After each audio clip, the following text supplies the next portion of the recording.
ચોક્કસ બચાવ પક્ષે પોતાના જે આરોપીના જે રોલ હતા એ રોલ મૂક્યા હતા અને ફરિયાદી પક્ષે પણ પોતાના જે રોલ હતા એ મૂક્યા હતા સસ્પેન્ડ કરશે. તો ન્યાય પ્રણિકાને કદાચ લાગ્યું હોય કે નહીં જામીન આપવા જવા તો આપ્યા છે. પણ તમે પણ કાલે મહુવા કોર્ટ ખાતે પહોંચ્યા હતા, નવનીત બાલદિયા પણ પહોંચ્યા હતા, ત્યાં તમે વાંધા અરજી રજૂ કરી હતી. શા માટે વાંધા અરજી રજૂ કરવાની જરૂર પડી?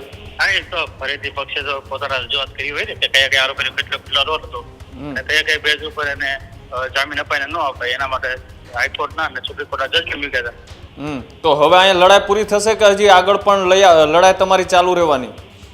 એ લડત તો ચાલુ જ રહી છે. હવે અમે અમારી લીગલ ટીમને વાત કરીશું ને આગળ શું કાર્યવાહી કરવી સંપૂર્ણ ચર્ચા કરીને પછી હવે મહેનત કરીશું. અચ્છા, કાલે નવનીત બાલદિયાએ જે રીતના કહ્યું કે અમે ગુજરાત હાઈકોર્ટના દ્વાર ખખડાવશું, જે રીતના 8 આરોપીઓને જામીન મળ્યા તેની સામે એક પિટિશન પણ દાખલ કરશું, તો એની કેવી તૈયારી? પિટિશન દાખલ કરવામાં આવશે? ચોક્કસ જે શરતો ઉપર આ લોકોને સખ્ત શરતો ઉપર જે જામીન ઉપર છોડાવે અને આગળ આમાં શું કાર્યવાહી કરવી એ સમગ્ર લીગલ ટીમ સાથે ચર્ચા કરીને જે કંઈ પણ આમાં જે રોલ હશે એ બાબતે હાઈકોર્ટમાં જરૂર પડતી અમે સમગ્ર જગ્યાએ રજૂઆત કરીશું.